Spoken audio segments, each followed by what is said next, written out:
我係李威儀醫生，我一直深信獲得適切嘅醫療護理係人類嘅基本人權。多年嚟，我喺世界各地唔同嘅人道救援組織工作。喺千禧年開始，我去咗國內偏遠山區嘅麻風村同埋愛滋村，之後去咗唔同嘅亞洲同埋非洲貧困嘅國家進行義務手術同埋教學嘅工作。多年嚟，我參與咗唔同嘅國際人道救援組織，足跡遍佈咗伊拉克、汶川、海地、阿富汗、烏干達、塞拉利昂、老撾等等嘅國家同埋地區，致力培訓當地嘅醫護人員同埋成立流動醫院進行重建嘅手術。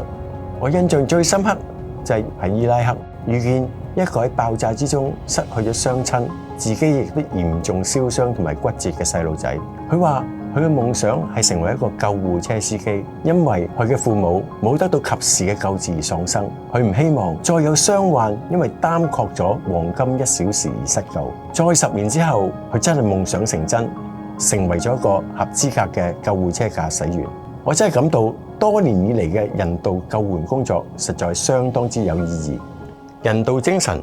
就係不偏不倚咁樣維護每個人嘅生存基本權利同埋尊嚴。